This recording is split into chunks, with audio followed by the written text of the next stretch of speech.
believing in God, and second of all, following what he says. And that's just a decision that we have to make. Are we going to be faithful despite opposition, or are we going to give in? So let's look at these next verses. We're starting at verse 4 now. This is what Nehemiah says. He says, "Hear us, our God, for we are despised. Turn their insults back on their own heads. Give them over as plunder in a land of captivity. Do not cover up their guilt or blot out their sins from your sight, for they have thrown insults in the face of the builders.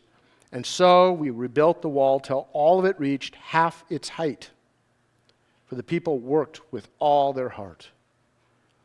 So Nehemiah and all these workers they're just pressing through despite all the opposition and all the words that are being thrown at them. But just notice the strong emotions that Nehemiah has here. There's this deep sense of passion as he prays this prayer.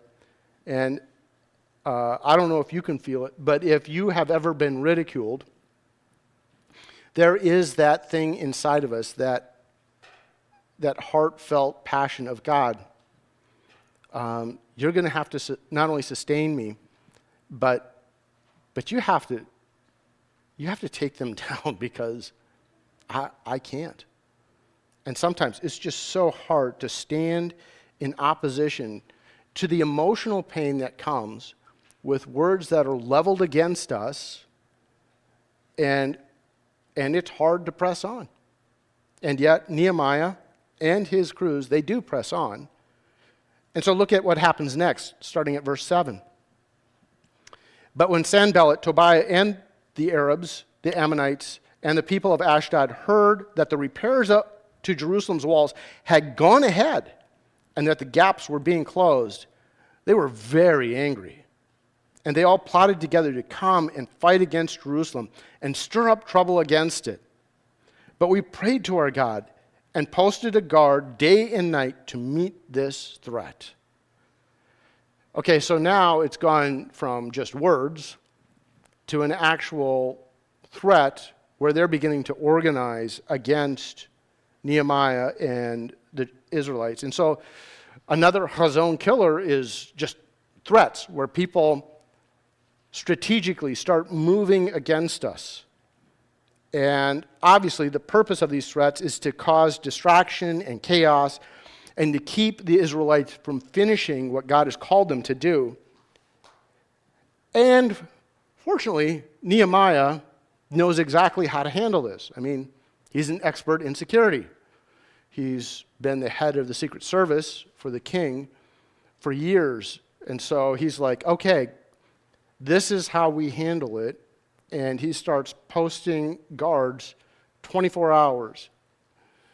And those guards are ready to call the Israelites to action if they are attacked at any time. All right, and so they keep pursuing it, and this is Nehemiah chapter 4, verse 10. It says, "Meanwhile, the people in Judah said, 'The strength of the laborers is giving out, and there is so much rubble that we cannot rebuild the wall.'" There are times when it just feels hopeless, right? That the job God has given us is just way too big. And so in verse 10, we see another Chazown killer, and it's fatigue. Some Chazown killers come from outside, as in attacks against us, and some Chazown killers come from inside.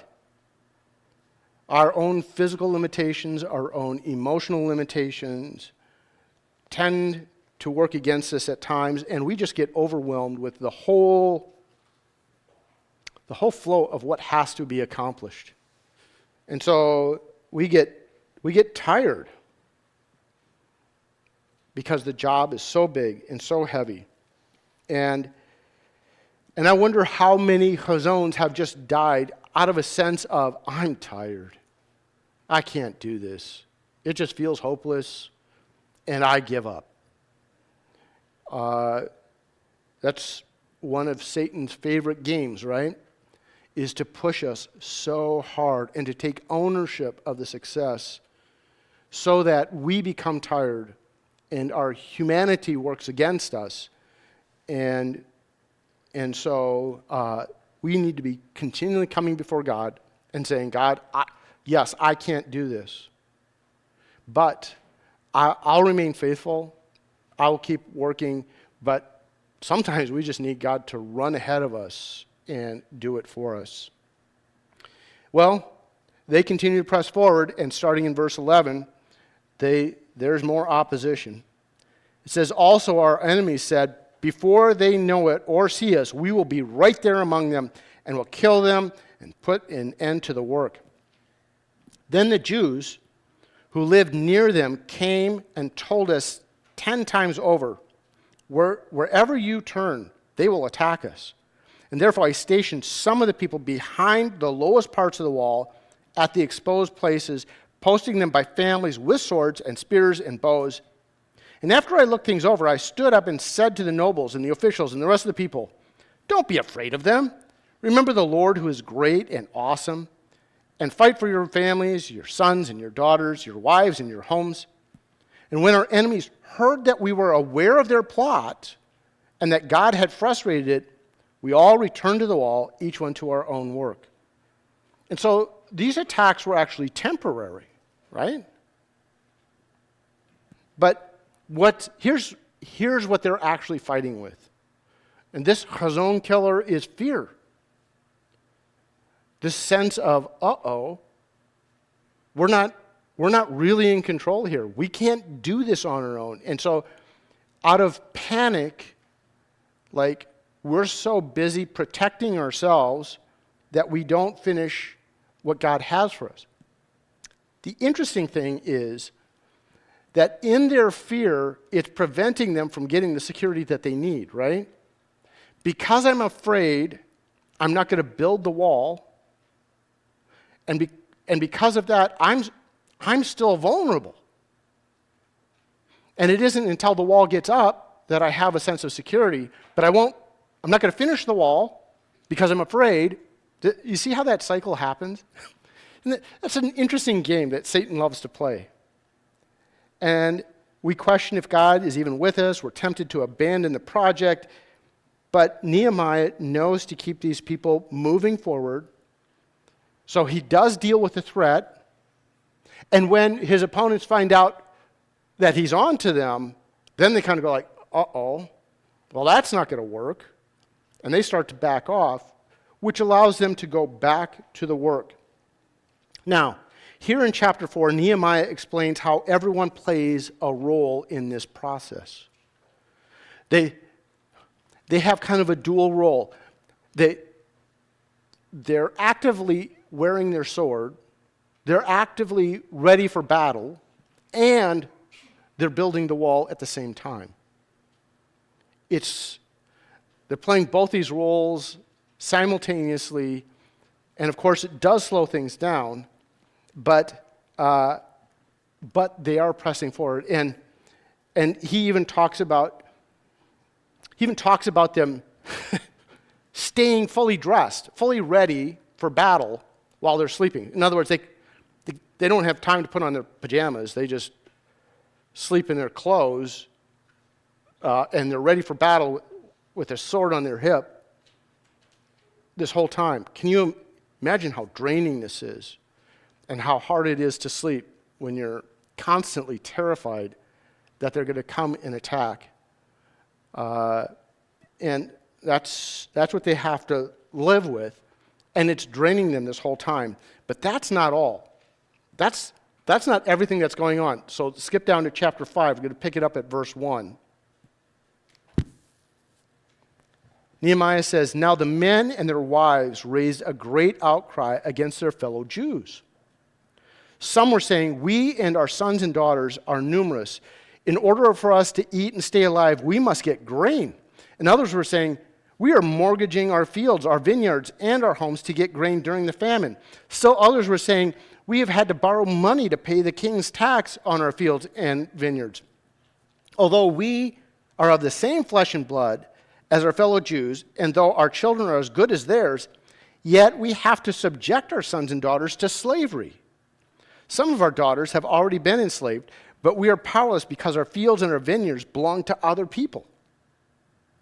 And then I heard the outcry and these things, and I was very angry. I pondered them in my mind and then accused the nobles and the officials. I told them, "You are charging your own people interest." And so I called together a large meeting to deal with them and said, as far as possible, we have bought back our fellow Jews who were sold to the Gentiles, and now you are selling your own people, only for them to be sold back to us. And they kept quiet because they could find nothing to say. Do you track with what's happening? Like, these Jews had been sold to the Babylonians. They had been overpowered by the Babylonians, taken off as slaves. They've bought their way out of slavery, and they come back to Jerusalem, and they take back the fields that belong to their families, and they get started. But because they were working so hard on the wall, the crop isn't everything that it could be, or paying the taxes to the Babylonians is so expensive that they have to sell their own kids into slavery in order to pay for it. And because of that, like, they're selling, like, your family was your workforce, right? So now I have to sell the people who helped me take in the crop, or I have to sell the field where I got my crop from. So now I'm double behind, right? And why? I have to sell all my kids and my fields off to those who are rich, who don't struggle for money. And those nobles are not only say, pay it back, but they're also saying, pay me interest on top of that. And so it's this steady spiral downward where these people cannot get ahead. Do you ever feel like you can't get ahead? Yeah. And Nehemiah is like, you guys, what are you doing? Like, you're getting rich, you're milking the people around you dry, and therefore we're not going to get the walls done.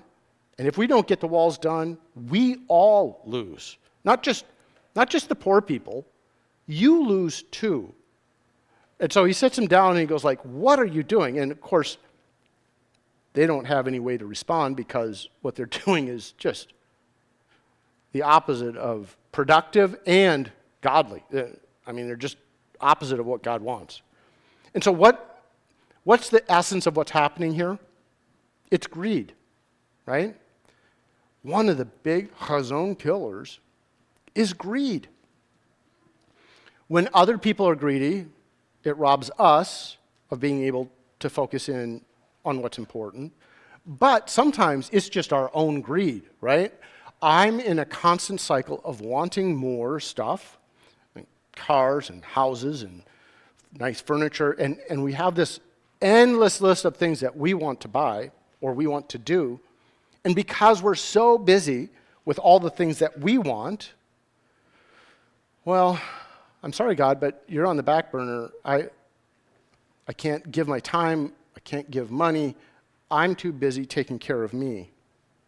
And so it's interesting that these rich people, that Nehemiah has to basically embarrass the rich people in order to get them to turn this around.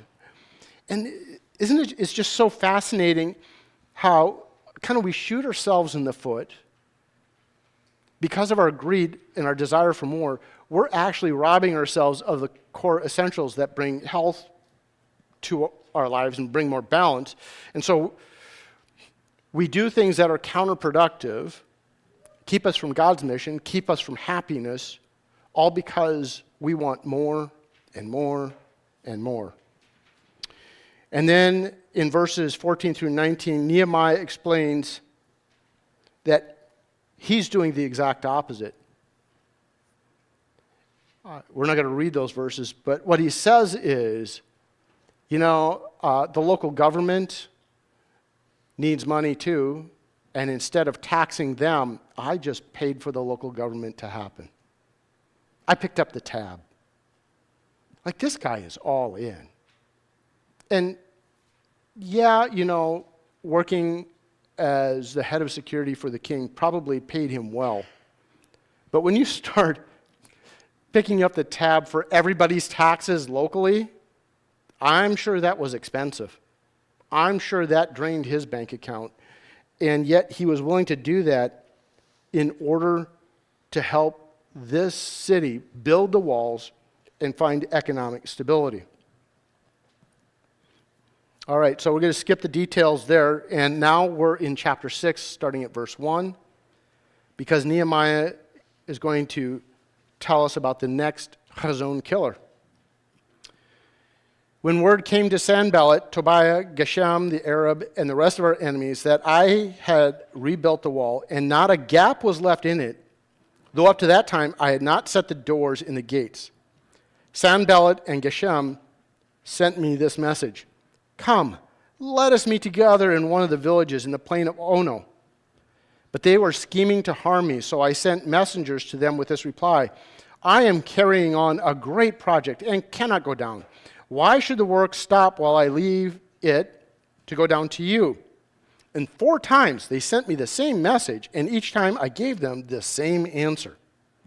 Then the 5th time, Sanballat sent his aide to me with the same message, and in his hand was an unsealed letter in which it was written, "It is reported among the nations, and Geshem says that it's true, that you and the Jews are plotting to revolt, and therefore you are building the wall. Moreover, according to these reports, you are about to become their king, and they've even appointed prophets to make this proclamation about you in Jerusalem.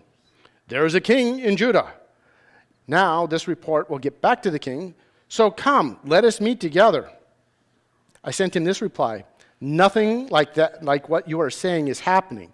You're just making it up out of your head." And they were all trying to frighten us, thinking their hands will get too weak for the work and it will not be completed. But I prayed, "Now strengthen my hands." Okay, here's another common tactic. Like, people will come up with all these ways of trying to manipulate us and corner us. And Sanballat and Geshem come up with a rumor.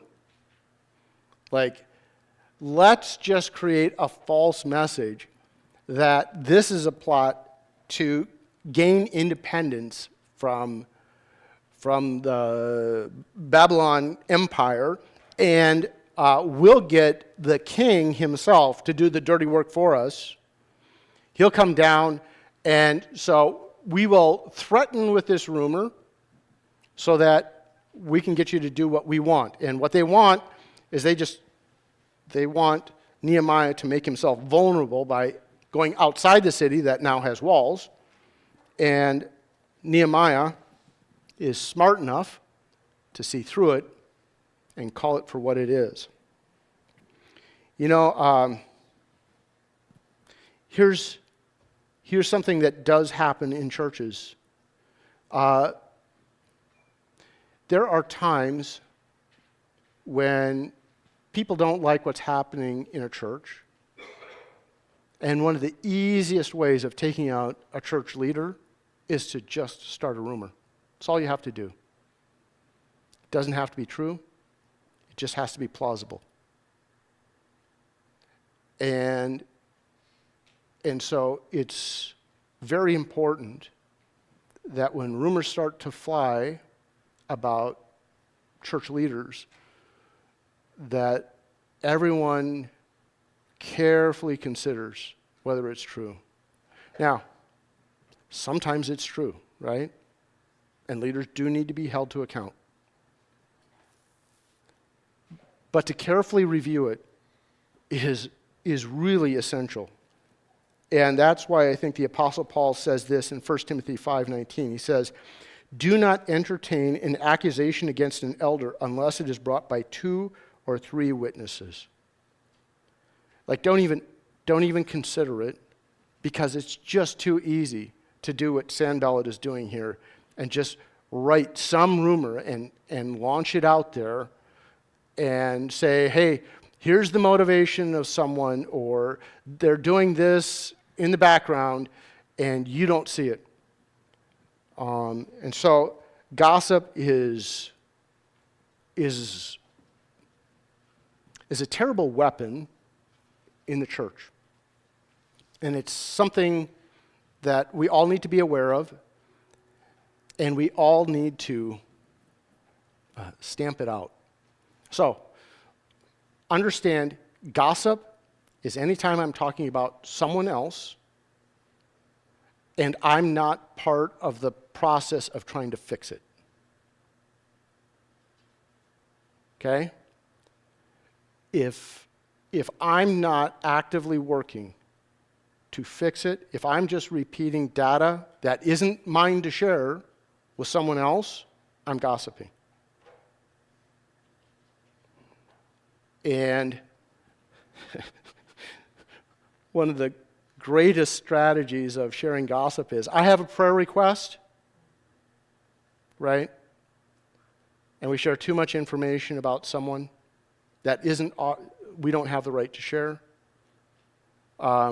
It sounds innocent, it sounds even positive, but because it's not our right to share it, it shouldn't have come out. By the way, overall, I have this policy. My wife is in the healthcare industry, and if you've heard of HIPAA, where they can't even hint at knowing any information, overall, I try to maintain that same approach, that when people share something with me, it stays with me, and I try to not even give a hint of the fact that I know information. So there's times when people come to me and they'll go like, did you know that this is happening with the Smiths? And I'll go like, oh, really? Wow, okay. Okay. And what they don't know is that, I know way more than that, but, but that sense of, I'm going to keep information private. And by the way, when you hear someone gossiping and you want to help them end it, here's what you do. You go like, oh, you're talking about the Johnsons? Well, here. And you bring them in front of the Johnsons, and you say to the Johnsons, Mrs. Jody, she's been talking about this, and she's saying that she has this problem with you, and so I just thought I'd bring you two together to have a conversation about it. Now, if they were there to just gossip about it, gossip will end, right? And so for us to act as people who bring people together rather than talking apart is essential for us to build a community of love and grace. And so that's just a little tidbit that you can know if someone is sharing gossip with you. Okay, let's talk about the next Chazown killer. We're at chapter 6, starting at verse 10. One day I went to the house of Shemaiah, son of Deliah, the son of Mehetabel, that's quite the name, who was shut in at his home, and he said, let us meet in the house of God, inside the temple, and let us close the temple doors, because men are coming to kill you. By night they're coming to kill you. But I said, should a man like me run away? Do you see what this guy is doing? Do you get it? Okay, so the temple would be a safety zone where they could close the doors and he could hide out and be safe. And Nehemiah is going like, I'm the head of security, and I'm going to be a chicken, and I'm going to go hide out somewhere? Should a man like me run away, or should someone like me go into the temple to save his life? I will not go. I realized that God had not sent him, but that he had prophesied against me because Tobiah and Sanballat had hired him. He had been hired to intimidate me so that I would commit a sin by doing this. And then they would give me a bad name to discredit me. Remember Tobiah and Sanballat, my God, because of what they have done. Remember also the prophet Noadiah, and how she and the rest of the prophets have been trying to intimidate me. Like, this is really ugly, isn't it? I mean, here's someone that's supposed to be on your side. This is someone who's in the city with you, helping to build the security system, and they're going to gain everything from this security system. And they've sold themselves off to someone else for money. In other words, this person is fully willing to betray you to get money for themselves. And by betraying Nehemiah, they're betraying the whole city.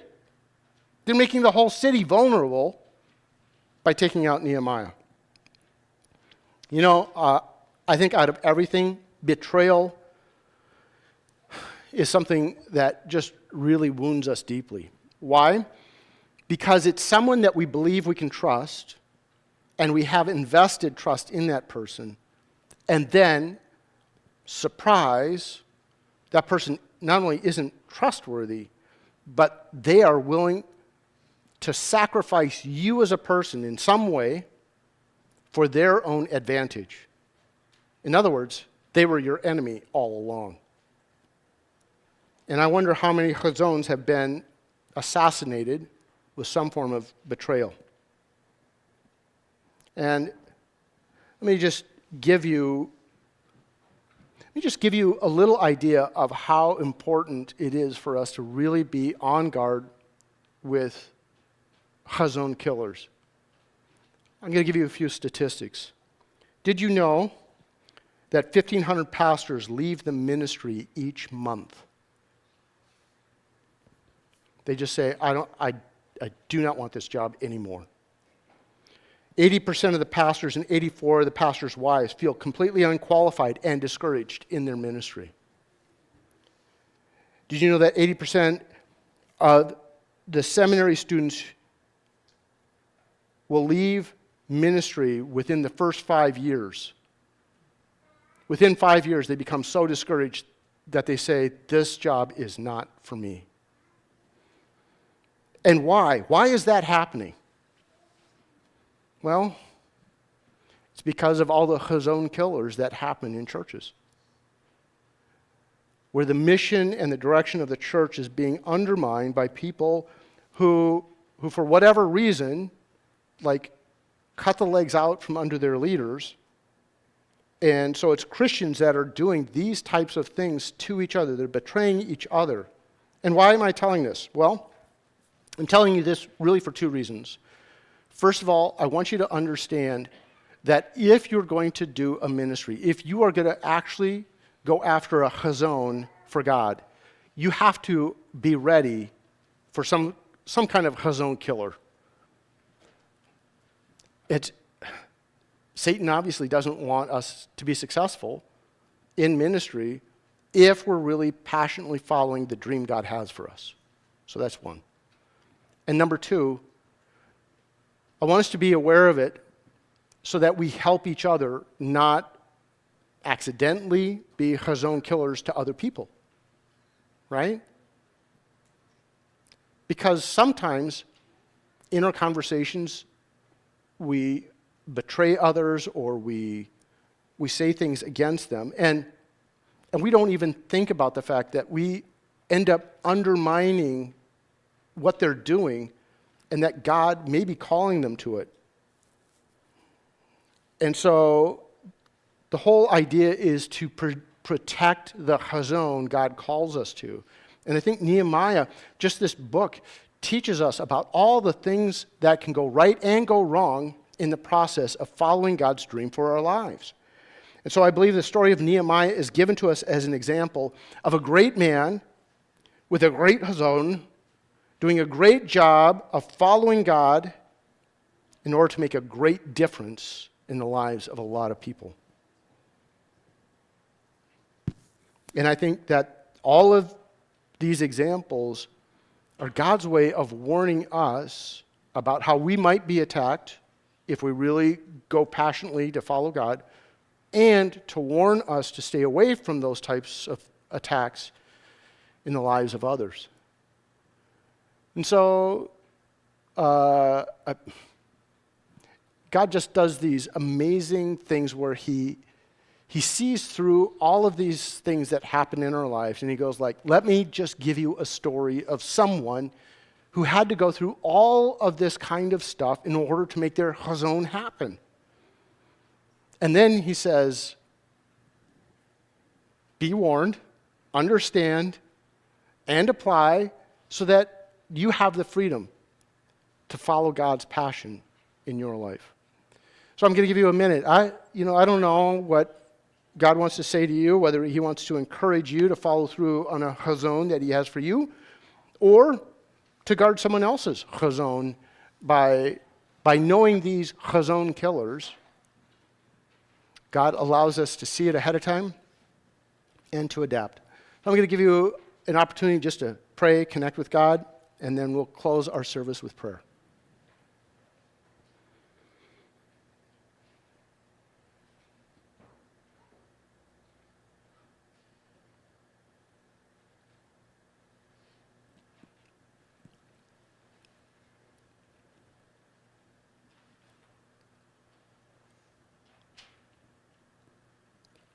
Father, thank you for your word. Thank you for its wisdom. Thank you for this example of Nehemiah who had this tenacious passion to follow you and to live out the revelation, the call, the Chazown that you had for him and the Israelites of that day.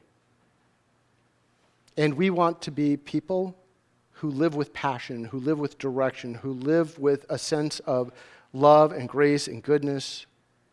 We want to make a difference in people's lives. We want this church to be a place of safety, a place of love, a place of encouragement for all who attend. Guide us into your wisdom, into your direction, into your power, that we will lift others up out of oppression and into your presence. In Jesus' name, amen. Well, thank you for coming. You have a great weekend, and we'll see you again next week.